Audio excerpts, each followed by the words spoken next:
ಮಾಧ್ಯಮ ಮಿತ್ರರೇ, ವಿವಿಧ ಸಂಘ ಸಂಸ್ಥೆಗಳ ಮುಖಂಡರೇ, ನನ್ನ ಆತ್ಮೀಯ ವಿದ್ಯಾರ್ಥಿನಿಯರೇ, ಬಹುಶಃ ಇವತ್ತು ಏನು 12/9/2024 ಏನಿದೆ ನಮ್ಮ ಮುಳಬಾಗಿಲು ತಾಲೂಕು ಏನಿದೆ, ಆ ಮುಳಬಾಗಿಲು ತಾಲೂಕು ಮತ್ತು ಕೋಲಾರ ಜಿಲ್ಲೆಯಲ್ಲಿ ಒಂದು ಸುದಿನ ಅಂತ ಹೇಳಿಕ್ಕೆ ಇಷ್ಟಪಡ್ತೀನಿ.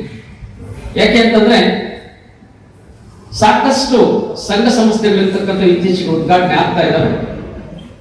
ಬಟ್ ಅವರ ಒಂದು ದೇಶಗಳಿರ್ತಕ್ಕಂಥ ಬೇರೆ ಬೇರೆ ಇದ್ರು ಕೂಡ ಇವತ್ತೇನು ಉದ್ಘಾಟನೆಗೊಂಡಿದೆ ಗಣ್ಯಾತಿಗಣ್ಯರಿಂದ, ಈ ಒಂದು ಟ್ರಸ್ಟ್ ಏನಿದೆ, ಕರ್ನಾಟಕ ರಾಜ್ಯ ಪರಿಸರ ಸಂರಕ್ಷಣಾ ಒಂದು ಸಂಸ್ಥೆ ಏನಿದೆ, ಇದು ಬಹಳ ಮುಖ್ಯ. ಈ ಆಧುನಿಕ ಜಗತ್ತೇನಿದೆ, ವಿಜ್ಞಾನ ತಂತ್ರಜ್ಞಾನದ ನಾಗಾಲೋಟದಲ್ಲಿರ್ತಕ್ಕಂಥ ನಮಗೆ ಎಲ್ಲ ಒಂದು ಕಡೆ ಪರಿಸರದ ಒಂದು ಜಾಗೃತಿ ಇರ್ತಕ್ಕಂಥದ್ದು ಕಡಿಮೆ ಆಗ್ತಾ ಇರ್ತಕ್ಕಂಥ ಸಂದರ್ಭದಲ್ಲಿ ನಮ್ಮನ್ನು ಒಂದು ರೀತಿ ಬಡಿದೆಬ್ಬಿಸಲಿಕ್ಕಾಗಿ ಒಂದು ಟ್ರಸ್ಟ್ ಹುಟ್ಟುಕೊಂಡಿದೆ ಇವತ್ತು. ಇದು ಬಹಳ ಅಗತ್ಯ ಇವತ್ತು ನಮಗೆ. ಯಾಕೆ ಅಂತಂದ್ರೆ ಮಾನವ ನಿಸರ್ಗದ ಶಿಶು ಅಂತ ಹೇಳ್ತೀವಿ ನಾವು. ಮಾನವ ನಿಸರ್ಗದ ಶಿಶು. ಇಷ್ಟೊತ್ತೆಲ್ಲ ಕೂಡ ನಮ್ಮ ಅತಿಥಿಗಳೆಲ್ಲ ಕೂಡ ಏನು ಪರಿಸರ ಅಂತ ಏನ್ ಮಾತಾಡಿದ್ರು, ಆ ಪರಿಸರವನ್ನ ನಾವು ಇನ್ನೊಂದು ಹೆಸರಲ್ಲಿ ನಿಸರ್ಗ ಅಂತ ಹೇಳ್ತೀನಿ ನಾನು. ಈ ನಿಸರ್ಗ ಎಂಬತಕ್ಕಂಥದ್ದು ಬಹಳ ಮುಖ್ಯ. ಯಾಕೆ ಅಂತಂದ್ರೆ ಮಾನವ ನಿಸರ್ಗದ ಮಡಿಲಲ್ಲೇ ಅವನು ಕಣ್ಣು ತೆರೀತಕ್ಕಂಥದ್ದು, ನಿಸರ್ಗದ ಮಡಿಲಲ್ಲೇ ಅವನು ಕಣ್ಣು ಮುಚ್ಚತಕ್ಕಂಥದ್ದು. ಅವನೇನು ಕಣ್ಣು ತೆರೆದ ಜೀವನ ನಡೆಸ್ತಾನೆ, ಆ ನಿಸರ್ಗ ಅಥವಾ ಪರಿಸರ ಎಂಬತಕ್ಕಂಥ ಯಾವಾಗಲೂ ಕೂಡ ಹಿತಕರವಾಗಿರ್ಬೇಕು ಅವನಿಗೆ.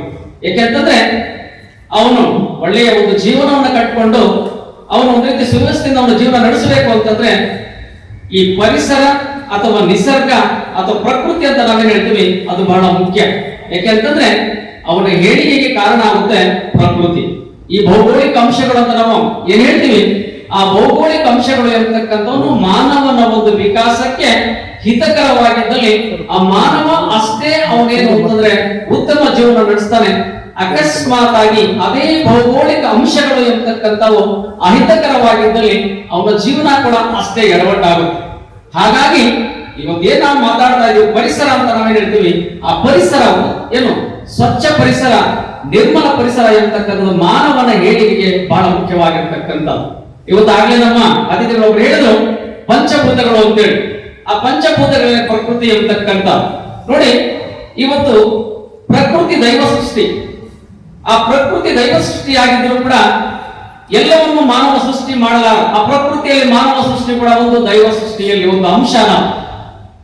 ಆದ್ರೆ ಇವತ್ತು ಪ್ರಕೃತಿಯಲ್ಲಿ ಏನು ಭಗವಂತ ಸೃಷ್ಟಿಸಿದ ಎಲ್ಲವನ್ನು ಕೂಡ ಮಾನವನಿಂದ ಸೃಷ್ಟಿಸ್ಲಿಕ್ಕೆ ಆಗೋದಿಲ್ಲ. ಆದ್ರೆ ಮಾನವನಿಂದ ಒಂದನ್ನು ಸೃಷ್ಟಿ ಮಾಡಲಿಕ್ಕೆ ಸಾಧ್ಯ. ಅದೇನು ಅಂತಂದ್ರೆ ಒಂದು ಹಸಿರನ್ನ. ಇವತ್ತೇನು ನಾವು ಹಸಿರೇ ಉಸಿರು ಅಂತ ಹೇಳ್ತೀವಿ ನಾವು. ಹಸಿರು ಇವತ್ತು ನಮ್ಮ ಉಸಿರಾಗಿದೆ. ಹಂಗಾಗಿ ಹಸಿರು ಯಾವಾಗ ಅಂತ್ಯನೋ ನಮ್ಮ ಅತಿಥಿಗಳು ನನಗೆ ಮಾನವನ ಉಸಿರು ಕೂಡ ಅಂತ್ಯ ಆಗುತ್ತೆ, ಕೊನೆಯಾಗುತ್ತೆ. ಹಂಗಾಗಿ ಪರಿಸರವನ್ನು ಕಟ್ಟತಕ್ಕಂಥದ್ದು ಪ್ರತಿಯೊಬ್ಬರ ಒಂದು ಜವಾಬ್ದಾರಿ. ಹೇಳಿದಲ್ಲ, ದೈವ ಸೃಷ್ಟಿ ಪ್ರಕೃತಿ, nature is the gift of god ಅಂತ ಹೇಳ್ತೀವಿ ನಾವು. ಅಲ್ಲಿಗೆ ಆ ಒಂದು ದೈವ ವರ ಅಥವಾ ಆ ಕೊಡುಗೆ ಪ್ರಕೃತಿ. ಅಲ್ಲಿ ಒಂದು ಸಮುದ್ರ ಕೂಡ ಪ್ರಕೃತಿ ಆಗುತ್ತೆ, ಒಂದು ಹಿಮಾಲಯ ಪರ್ವತಗಳು ಪ್ರಕೃತಿ ಆಗುತ್ತೆ, ಈಗ ನಮ್ಮ ಮಂಜುನಾಥಿ ಬೆಟ್ಟ ಕೂಡ ಪ್ರಕೃತಿ ಆಗುತ್ತೆ, ಕಾಡು ಮೇಡು ಬೆಟ್ಟ ಗುಡ್ಡ ಹಳ್ಳ ಕೊಳ್ಳ ಎಲ್ಲ ಕೂಡ ಪ್ರಕೃತಿ. ಆದ್ರೆ ಅವೆಲ್ಲವನ್ನು ನಾವು ಕಟ್ಟಲಿಕ್ಕೆ ಆಗುದಿಲ್ಲ. ಒಂದನ್ನು ನಾವು ಕಟ್ಟಬಹುದು, ಏನು ಅಂದ್ರೆ ಹಸಿರನ್ನ. ಅದೇನೆ ಮನೆಗೊಂದು ಮರ, ಊರಿಗೊಂದು ವನ, ನಾಡಗೊಂದು ಕಾಡು, ಮತ್ತೆ ನಮ್ಮ ರಾಷ್ಟ್ರಕ್ಕೆ ಏನೊಂದು ವಿಶಾಲವಾದಂತಹ ಒಂದು ಕಾಡು.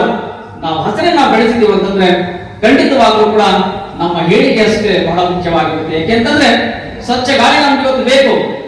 ಇವತ್ತು ನಾವು ಪ್ರತಿ ಹೆಜ್ಜೆ ಆಧುನಿಕ ಜಗತ್ತಿನಲ್ಲಿ ಈ ಒಂದು ಮಾಡರ್ನ್ ಲೈಫ್ ಸ್ಟೈಲ್ ಅಂತ ನಾವೇನು ಕರಿತೀವಿ, ಆಧುನಿಕ ಜೀವನ ಶೈಲಿ.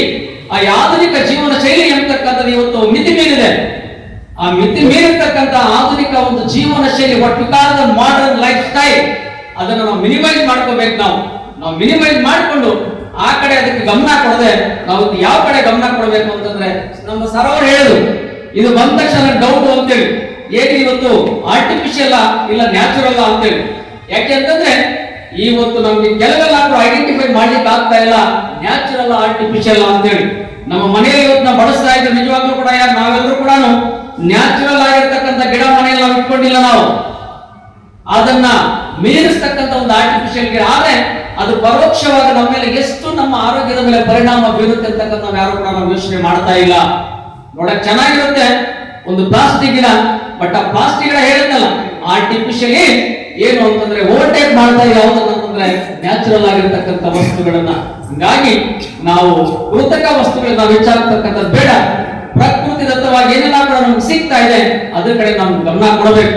ಈಗ ಮತ್ತೆ ಸರ್ವರ್ ಹೇಳ್ತಾ ಇದ್ರೆ ಏನು ಅಂತಂದ್ರೆ ನಮ್ಮ ಸುತ್ತಮುತ್ತಲ ಪರಿಸರದ ಬಗ್ಗೆ ನಮಗೆ ಜಾಗೃತಿ ಬಹಳ ಮುಖ್ಯ ಅಂದ್ರೆ ಮತ್ತೊಬ್ಬರಿಗೆ ಜಸ್ಟ್ ನಾವು ಹೇಳಿದ್ರು 15 ವರ್ಷಗಳ ಹಿಂದೆ ಎಲ್ಲಿ ನೋಡಿದ್ರೆ ಕಸ ಮತ್ತೊಂದು ಅಂತ ಹೇಳ್ಬಿಟ್ಟು, ಯಾಕೆಂತಂದ್ರೆ ಅದು ಪರಿಸ್ಥಿತಿ ಆವಾಗ, ಬಟ್ ಈಗ ಪರಿಸ್ಥಿತಿ ಬೇರೆ. ಹಂಗಾಗಿ ಇವತ್ತೇನು ಅಂತಂದ್ರೆ ಇನ್ನೂ ನಮ್ಗೆ ಅಡ್ವಾನ್ಸ್ ಆಗಿ ಏನ್ ಹೇಳಿದ್ದಾರೆ, ನೇಚರ್ ಫಾರ್ ಫ್ಯೂಚರ್. ಆ ಟ್ಯಾಗ್ ನೇಮ್ ಬಹಳ ಚೆನ್ನಾಗಿದೆ. ಇವತ್ತೇನು ಈ ಒಂದು ಪರಿಸರ ಸಂರಕ್ಷಣಾ ಸೇವಾ ಟ್ರಸ್ಟ್ ಒಂದು ಟ್ಯಾಗ್ ನೇಮ್ ಏನ್ ಇಟ್ಕೊಂಡಿದೆ, ಆ ಸ್ಲೋಗನ್ ಏನಿದೆ, ಅದು ಸ್ಲೋಗನ್ ಪ್ರತಿಯೊಬ್ಬರ ಒಂದು ಜಪ ಆಗ್ಬೇಕು. ನಾಲಿಗೆ ನಾವು ಯಾವಾಗಲೂ ಪಠಿಸಬೇಕು. ಏನು ನೇಚರ್ ಫಾರ್ ಫ್ಯೂಚರ್, ಭವಿಷ್ಯತ್ತಿಗೆ ಬೇಕು ಏನು ಅಂದ್ರೆ ನಮಗೆ ಪ್ರಕೃತಿ ಅಂತಕ್ಕಂಥ ಪ್ರಕೃತಿ ಸದಾ ಹಚ್ಚ ಹಸಿರಿನಿಂದ ಕೂಡಿರಬೇಕು. ಯಾವಾಗ ಹಚ್ಚ ಹಸಿರಿನಿಂದ ಕೂಡಿರುತ್ತೋ ನಮ್ಮ ಉಸಿರು ಅಷ್ಟೇ ಚೆನ್ನಾಗಿರುತ್ತೆ. ಇದೆಲ್ಲರೂ ಕೂಡ ಪ್ರತಿಯೊಬ್ಬರು ಕೂಡ ನೋಡಿ ಹೇಳಿದ್ನಲ್ಲ, ಈಗ ನಾವೇನ್ ಮಾಡ್ತೀವಿ, ಒಂದು ಕಾರ್ಯಕ್ರಮ ಆದಾಗ ದೊಡ್ಡ ದೊಡ್ಡ ಶಾಲಾ ಆಗ್ತೀವಿ, ಹೂನಾರ ತಗೊಂಡೋಗ್ಬಿಟ್ಟು ಒಂದು 5 ನಿಮಿಷಕ್ಕೆ ಅದನ್ನ ನಾವು ಬಿಸಾಕ್ತೀವಿ.